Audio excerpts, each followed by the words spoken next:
갈라디아서 1장 6절에서 10절 말씀 제가 읽어드리도록 하겠습니다. 그리스도의 은혜로 너희를 부르신 이를 이같이 속히 떠나 다른 복음을 따르는 것을 내가 이상하게 여기노라. 다른 복음은 없나니 다만 어떤 사람들이 너희를 교란하여 그리스도의 복음을 변하게 하려 함이라. 그러나 우리나 혹은 하늘로부터 온 천사라도 우리가 너희에게 전한 복음 외에 다른 복음을 전하면 저주를 받을지어다. 우리가 전에 말하였거니와 내가 지금 다시 말하노니 만일 누구든지 너희가 받은 것 외에 다른 복음을 전하면 저주를 받을지어다. 이제 내가 사람들에게 좋게 하랴 하나님께 좋게 하랴 사람들에게 기쁨을 구하랴 내가 지금까지 사람들의 기쁨을 구하였다면 그리스도의 종이 아니니라. 아멘. 자, 오늘은 갈라디아서 세 번째 시간으로 다른 복음에서 돌이키라, 다른 복음에서 돌이키라 라는 제목으로 하나님 말씀 함께 나누도록 하겠습니다.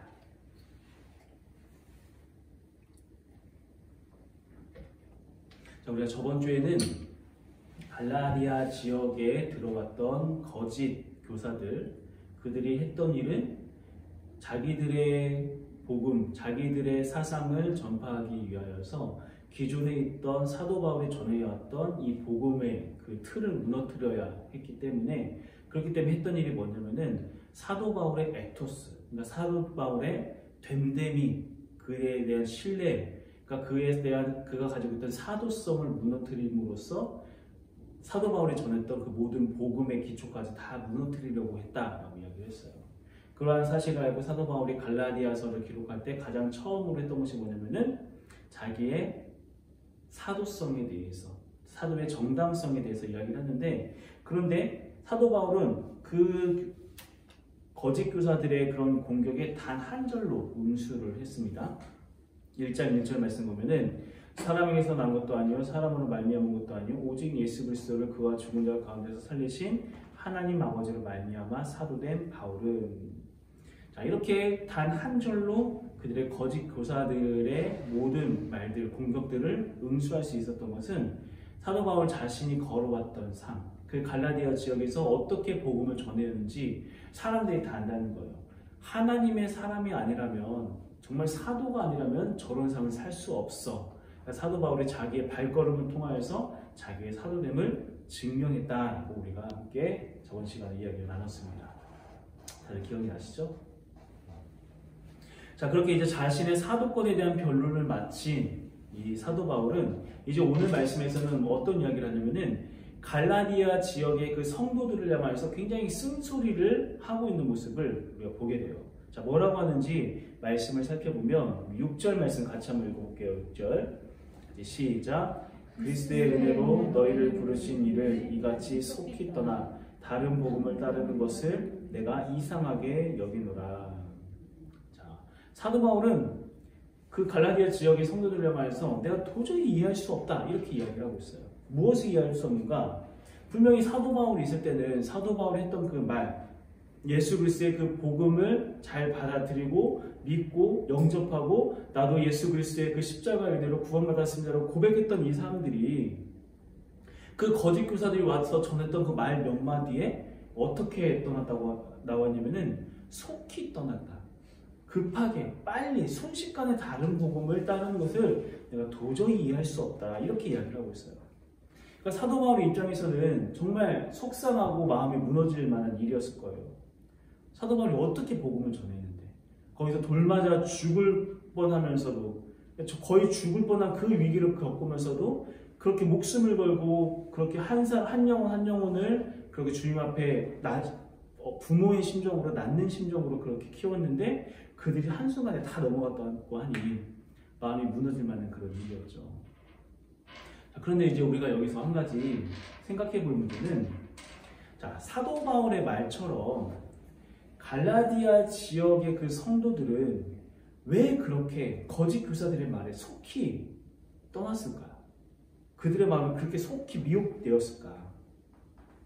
거짓 교사들이 전하는 율법과 할례에 대해서, 그 거짓 복음에 대해서 왜 그렇게 쉽게 빨리 넘어갔을까라는 문제예요. 왜 그랬을까요?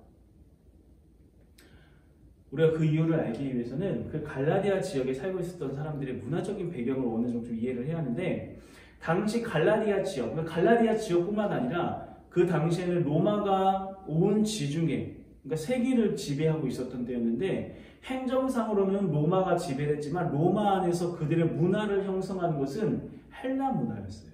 헬라 문화. 그러니까 헬라 문화라고 하는 것은 그 안에서 뭐가 이렇게 많이 퍼졌냐면은 다신론 문화였어요. 다신론. 그러니까 그리스를 기원으로 하여서 우리가 알고 있는 뭐 제우스니 아폴로니 뭐 이런 신들 있잖아요. 그리스 신화에 나오는 그 신들, 그 모든 신들을 각 지역마다 열심히 섬기던 시대가 바로 이 시대였다는 거죠. 다시 말해서 그 헬라 문화권 안에서 그들의 종교심이 유별나게 정말 특출했던, 가득했던 시대가, 충만했던 시대가 바로 이 시대였어요. 자, 여기서 말하는 이 종교성, 종교심이라는 것은 무엇인가 하면은 사람은 누구나 자기가 살다 보면은 한계에 부딪히게 돼요. 더 이상 어떻게 할 수 없는, 내 힘으로 어떻게 할 수 없는 한계에 딱 부딪히게 되었을 때 그때 사람들은 뭘 찾는가 하면은 신을 찾게 돼요. 왜 신을 찾을까요? 신의 능력을 통하여서, 나보다 더 큰 신의 능력을 통하여서 그 문제를 해결하고 자기의 한계를 넘어서기 위해서. 그런데 세상에 공짜가 없잖아요. 그렇게 신의 능력을 끌어내기 위해서는 뭐가 필요할까요? 거기에 합당한 치성이 있어요. 치성. 여기서 치성이라고 하는 것은 신을 감동시킬 수 있는 어떤 종교적인 행위들, 고행, 선행, 예물 바치는 것, 헌신, 자아성찰, 깨달음, 자기수양 등등과 같은 어떤 종교적 행위를 통하여서 신을 감동시키고 그 감동한 신이 능력을 막 베풀어 주면은 그 능력을 가지고 이제 자기의 소원을 이루어가는 것. 그것이 종교성이라고 하는, 종교 안에 이루어지는 어떤 큰 사이클이라는 거예요. 한계에 부딪혔어요. 신을 찾았어요. 신이 기뻐할 만한 어떤 치성을 올렸어요. 신의 능력으로 한계를 뛰어넘고. 결국 이 종교성이라고 하는 것은 자신의 한계 앞에서 신을 향한 그 치성을 통하여서 자기의 소원을 이루어내는 것. 이것을 이야기해요. 그 말은 즉슨 종교성의 본질은 뭐냐면은 사람의 이기심이라고 하는 거예요. 이기심에서 출발한다는 거.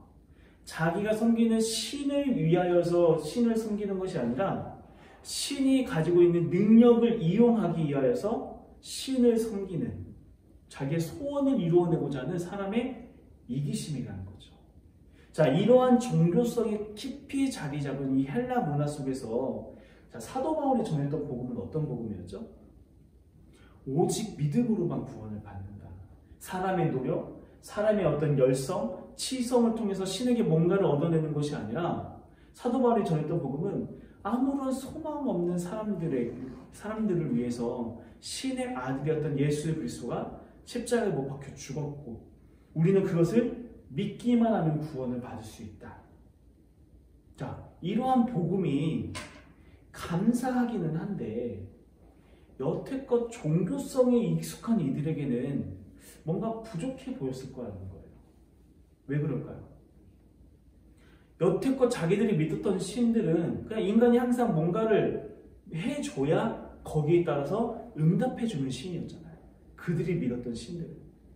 그리고 또 한 가지 걸리는 것은, 자, 바울이 전했던 복음을 깊이 생각해보면 복음에 대해서 깊이 생각을 해보고 알아갈수록 뭘 깨닫게 되면은 결국은 사람의 소원을 이루어주는 종교가 아니라는 거예요. 그들은 신을 감동시켜서 자기들이 원하는 것을 얻어내는 것이 익숙한 사람들이고 그것을 위해서 종교를 갖고 있는 사람들인데, 자, 사도 바울이 전했던 복음은 어떤 복음이었어요? 자기 자신의 소원을 이루어내는 것이 아니라 하나님의 소원을 이루어간다는 거예요. 하나님의 나라를 세워간다라고 이야기를 한다는 거예요. 자기의 소원이 아니라 하나님의 소원을 완성시켜가는 그런 종교라고 하는 거죠. 더군다나 그런 복음을 전했던 사도 바울의 삶이 그랬잖아요. 신에게 뭔가를 얻어내기 위해서 헌신, 충성, 봉사하는 것이 아니라 오히려 신을 위해서, 자기가 믿는 하나님을 위해서 돌맞아 죽을 위험을 감수하는 모습. 그러니까 생각보다 매력적으로 보이지 않았다라는 거예요. 믿기는 믿는데 그들에게 익숙한 신앙은 아니었다라는 거죠. 그런데 마침 사도 바울이 그렇게 떠나고 나서 얼마 뒤에 또 한 무리가 종교 지도자들이 왔는데 이들이 전했던 복음 그 이야기를 들어보니까 사도 바울이 전했던 복음과 익숙하면서 또 동시에 자기들이 가지고 있는 그 어떤 종교성과도 뭔가 비슷한 그러한 어떤 종교를 또 다른 종교를 전한다는 거예요. 그러니까 유일신에 대한 것, 여호와 하나님에 대해서 여호와 하나님에 대해서 말하고 뭐 메시아에 대해서 이야기를 하고 그런데 그게 끝이 아니라 그들에게 있어서 익숙한 어떤 습성, 신에게 뭔가를 얻어내기 위해서 너희들 이것들을 해야 돼. 그게 바로 뭐예요? 너희들 율법 지켜야 돼. 할례 행해야 돼. 이 이야기를 했다는 거예요. 할례를 받아야 구원을 받지. 율법이 적혀있는 대로 해야 복을 받을 수 있어. 자, 이런 종교적 행위와 헌신이 있다고 하니까 어땠을까요? 그러니까 우리들이 생각할 때는 우리들이야 지금 뭐 율법, 할례 이런 것들이 소용이 없다. 그런 것들은 무의미하다. 이렇게 생각을 하고 있기 때문에 뭐 물론 율법 자체가 무의미하다는 이야기가 아니라 행위를 통해서 구원을 받는 것이 아니다라는 것이 우리에게는 익숙하기 때문에 뭐 그렇다고 할 수 있겠지만 그 사람들에게 있어서 그러한 율법에 대한 요구, 할례에 대한 요구는 오히려 그들에게 있어서 더 반기게 된다는 거예요. 왜 그럴까요? 그들에게 너무 익숙한 거거든요. 그들이 가지고 있는 종교성과는 너무나도 잘 들어맞는다는 거. 그리고 또 한 가지, 당시 그 거짓 교사들은 순회 설교자의 어떤 모습 중에 하나인데, 순회 설교자라고 하는 것은 지역을 돌아다니면서 사람들에게 어떠한 사상이나 철학이나 종교를 전하는 사람들이에요. 자, 그런데 이 사람들의 이러한 순회 설교자들의 수입처는, 그러니까 그들은 무엇을 통하여서 돈을 벌게 될까요? 쉬운 말로. 다른 어디서 뭐 후원을 받고 지원을 받는 것이 아니라 자기가 전했던 그 말을 듣고 청중들이 감동을 하고 동의를 했을 때 그 청중들에서 당신 말 너무나도 잘 들었습니다. 너무나도 동의가 됩니다. 너무 좋습니다. 라고 하면서 청중들이 내는 그 돈을 가지고 이 사람들이 수익을 얻는 사람들이었어요. 그 사람들이 순회 설교자들이었다. 그런데 거짓 교사들 역시 마찬가지였겠죠. 자, 그런데 이런 모습들이 오히려 그 사람들에게 있어서 안정감을 주게 된다는 거예요. 안정감을. 왜 그럴까요? 대가가 눈에 확실히 보이잖아요. 대가가. 저들이 말하는 그 종교에 따르면, 그들의 사상을 따르면은 저 말하는 저 사람들처럼 보상을 받게 되는구나. 돈을 잘 벌 수 있겠구나. 이런 생각이 든다는 거죠. 왜 우리나라도 80년, 90년대 막 부흥 강사님들 막 레파토리가 뭐였어요? 내가 이렇게 목사가 되었더니 누가 양복도 해주고 누구는 차 사주고 누구는 집 사주고 뭐 해주고 뭐 해줬다. 하나님 잘 믿으면 다 이렇게 복 받는 거다. 그러니까 당신들도 어떻게 해라? 나처럼 예수 잘 믿어라. 그럼 나처럼 복 받는다. 나처럼 부자 된다. 막 이런 말 딱 뱉으면 어떻게 해요? 사람들이 환호하면서 그 신앙에 대한 막 열정을 다할 것을 막 다짐을 해왔잖아요. 그게 마찬가지라는 거예요. 마찬가지. 이 헬라 문화 속에서 낳고 자라나고 그러면서 지성이면 감천이다라고 하는 이 사상이 자리 잡고 있는 이 문화권 속에서 살아가는 이들에게 거짓 교사의 말들이 얼마나 매력적으로 들렸을까요? 와, 저 사람들 저렇게 돈 버는 거 보니까, 저 사람들 바로 대가 받는 거 보니까 괜찮은 거네. 괜찮은 종교네. 사도 바울이 전한 복음보다 훨씬 더 매력적으로 보였다는 거예요. 그러기 때문에 사도 바울의 말처럼 그들이 속히 다른 복음을 따르게 되었다는 거죠. 자, 그런 갈라디아 사람들의 소식을 들었던 사도 바울의 심정 정말 답답했겠죠. 그런데 그러한 어떤 사도 바울의 심정을 감안하더라도 유독 사도 바울은 갈라디아서에서 다른 서신서와는 비교될 수 없을 정도로 자기나 어떤 감정을 있는 그대로 막 쏟아내는, 어떤 원색적으로 성도들을 비판하고 혼내고 있는 모습을 보게 돼요. 우리 갈라디아서 1장 7절에서 9절 말씀 한번 볼게요. 1장 7절에서 9절 같이 읽어봅니다. 시작. 다른 복음은 없나니 다만 어떤 사람들이 너희를 교란하여 그리스도의 복음을 변하게 하려 함이라. 그러나 우리나 혹은 하늘로부터 온 천사라도 우리가 너희에게 전한 복음 외에 다른 복음을 전하면 저주를 받을지어다. 우리가 전에 말하였거니와 내가 지금 다시 말하노니 만일 누구든지 너희가 받은 것 외에 다른 복음을 전하면 저주를 받을지어다. 자, 엄청 강하게 이야기를 하고 있죠. 엄청 강하게. 자, 사도 바울은 왜 이렇게까지 막 감정적으로 이야기를 하는 걸까요? 실은 이 갈라디아 성도들의 모습이 사도 바울 자기가 예수 그리스도를 만나기 전의 모습이었기 때문에 그런 거예요. 우리가 잘 아는 것처럼 사도 바울은 바리새인 중에 바리새인이었어요. 율법에 능통한 자였죠. 자, 바리새인 중에 바리새인이라는 말은 어떤 말이라고 했죠? 그 누구보다도 율법에 충성하면서 율법을 철저하게 지키는 사람. 왜 그렇게 율법에 충실했을까요? 충성을 했을까요? 물론 신앙적인 부분도 분명히 있었을 거예요. 어떤 유대교에 대한 자기가 믿는 종교에 대한 어떤 열심, 믿음 있었겠죠. 그런데 그것뿐만 아니었다라는 거예요. 어쩌면 주된 이유는 그렇게까지 열심히 하는 이유는 따로 있어요. 그게 뭘까요? 그들에게 있어서 율법은 곧 뭐다? 출세를 위한 도구다. 율법을 잘 알면 알수록, 율법을 철저하게 지키면 지킬수록 더 빨리, 더 높은 자리에 올라갈 수 있기 때문에. 그렇기 때문에 어때요? 출세에 대한 갈망이 크면 클수록, 성공에 대한 열망이 크면 클수록 더 열심히, 더 최선을 다해서 율법을 지키고 따랐다는 거예요. 결국 이런 모습이 누구와 같은 거예요? 거짓 교사들이 전하는 복음과, 그들이 전했던 거짓 복음과 똑같다는 거죠. 종교성. 신앙이란 이름으로 그럴듯하게 포장은 돼 있는데 결국 그 종교에 대한 그 열정의 원동력은 이기심이었다는 거예요. 자기 자신을 위한 거였다는 거예요. 그렇게 자기 자신이 저질렀던 그 과오를 또 다른 누가 가르치고 또 자신과 같은 길을 걸어가려고 하는 갈라디아 성도들의 그 모습을 보면서 안타까운 마음에 그렇게 강하게 이야기할 수밖에 없었다는 거예요. 그런데 진짜 중요한 건 이러한 어떤 종교성의 문제가 비단 사도 바울 시대만의 문제일까요? 오늘날에도 똑같이 존재하고 있는 문제라는 거예요. 오늘날에 똑같이 존재한다고 했을 때 그게 뭐 다른 종교 안에서의 문제일까요?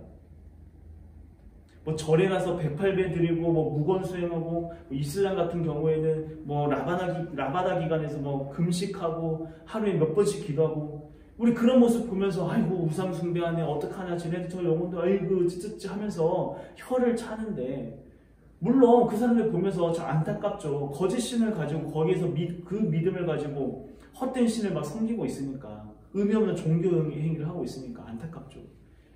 물론 안타깝고 답답한 모습이지만 하지만 진짜 무서운 것은 진짜 문제는 그렇게 치성을 통해 자기 소원을 이루고자 하는 그 종교성의 문제가 비단 다른 종교만의 문제라는 거예요. 우리 기독교 안에서도 기독교라는 이름 안에서도 예수 그리스도 십자가의 사랑을 믿는다고 하면서도 우리들 또한 하나님을 이방신 믿듯이 믿는 그런 모습도 있지 않냐라는 거예요. 저들이 믿는 그 우상의 그 자리에다가 하나님이라는 이름만 딱 걸어 놓으면은 우리들의 지금 믿음, 우리들의 신앙에 아무런 문제가 없는 걸까요? 안타깝게도 하나님은 그것 또한 우상숭배라고 말씀하세요. 아무리 하나님의 이름을 그럴싸하게 걸어놓고 있다고 하더라도 그 안에서 행하는 우리들의 동기가 여전히 우리들의 이기심에서 시작하고 있다면 하나님은 그것조차 우상숭배라고 말씀하신다니까요. 그 가장 좋은, 이것에 대한 가장 좋은 예가 출애굽기에 나와요. 자, 시내산 앞에 있었던 이스라엘 백성들 생각하면 우리가 바로 이해가 될 거예요. 자, 젖과 꿀이 흐르는 땅으로 하나님께서 인도해 주시겠다라고 얘기해서 나왔어요. 그러면 얼른 최대한 빨리 가나안 땅으로 인도해 주셔서 이제는 잘 먹고 잘 살 수 있을 것 같았는데 하나님께서 이스라엘 백성들을 어디로 인도해 주셨어요? 시내산으로 인도하셨어요. 시내산으로 인도한 것까지는 좋아요. 그런데 문제는 또 자기들의 지도자였던 모세까지 산 위로 올라오라고 하시더니 그때부터 깜깜무소식인 거예요. 시간이 지나도 아무런 말씀도 없으시고 기약도 없는 침묵이 이어진다는 거예요. 야, 조금만 더 기다려. 언제까지만 기다려. 날짜 이 정도까지만 기다리면 돼. 이런 이야기도 없어요. 기약 없는 기다림. 그 앞에 딱 쓰니까 이스라엘 사람들 마음속에 뭐가 나온지 알아요? 종교성이 나오는 거예요. 종교성. 금송아지가 나오는 거죠. 금송아지를 만들어서 그 앞에서 얼마나 열정적으로 다시 모세가 내려왔는데 모세가 내려온 것도 모를 정도로 사람들이 열정적으로 예배하고 있었어요. 찬양했어요. 경배했어요. 근데 진짜 무서운 게 뭐냐면은 사람들이 금송아지를 섬긴 게 아니었다는 거예요. 그 사람들은 여호와 하나님을 섬기고 있었다는 거예요. 말씀을 찾아보면은 이 금송아지가 우리를 인도해 준 여호와 하나님이다. 아, 하나님이시군요. 우리를 인도해 주세요. 경배합니다. 찬양합니다. 할렐루야. 그렇게 섬겼다는 거예요. 금송아지 같은 하나님. 그러니까 하나님이라는 그분이 필요한 게 아니라 하나님이 주실 능력, 하나님이 우리를 이끌어가줄 가나안 땅이 필요하니까 하나님이라는 그 분이 누구가 됐든 상관이 없다는 거예요. 하나님이 그렇게 열정적으로 예배하는 모습 보면서 그렇게 최선을 다해서 찬양하는 모습을 보면서 기뻐하셨을까요? 아니잖아요. 우리는 우리들의 신앙에 대해서 정말 두렵고 떨리는 마음으로 정말 점검해 봐야 돼요. 우리들의 내가 믿음으로 행하는 이 모든 행동이, 이 행위가 정말 십자가의 은혜에 대한 그 감사의 마음으로부터 나오는 것인지, 정말 그 십자가의 은혜가 내 가슴에 정말 절절히 묻어나서 그것 때문에 내가 기도하고 그것 때문에 찬양하고 그것 때문에 예배하고 그것 때문에 내가 예물을 드리고 이렇게 하고 있는 건지, 아니면 다른 숨은 의도가 있는 것은 아닌지 우리가 정말 적나라하게 점검해 봐야 한다는 거예요. 어떻게 점검할 수 있을까? 방법은 하나예요. 광야로 나아가면은 다 튀어나와요. 광야에서 하나님의 침묵을 경험하게 되면은 다 나오게 돼요. 내가 원하는 대로 일이 풀리지 않아요. 내가 원하는 대로 내 소원이 이루어지지 않아요. 가난해지고 몸은 아프고 일은 꼬이고 아무것도 되지 않아요. 그러한 상황 속에서도 여전히 하나님을 향한 믿음과 사랑과 헌신이 있다면은 그것만큼 귀한 건 없죠. 그런데 우리들의 모습들을 한번 돌아보자고요. 조금만 힘들어지고 조금만 막막해지고 조금만 어려워지면 바로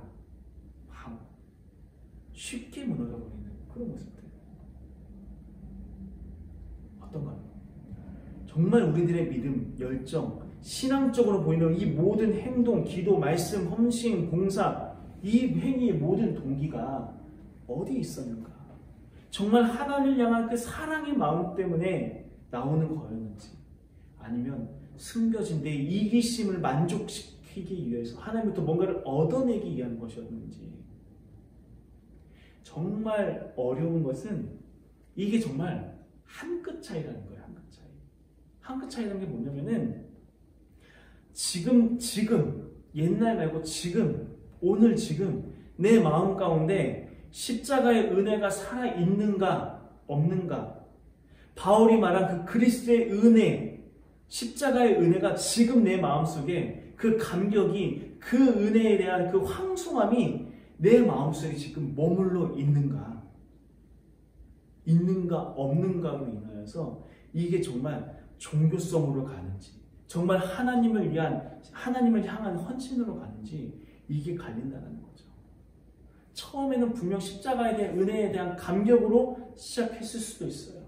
그 은혜와 사랑이 너무나도 감사해서 하나님을 위해서 뭐라도 하고 싶은 마음으로 그렇게 왔을지도 모르죠.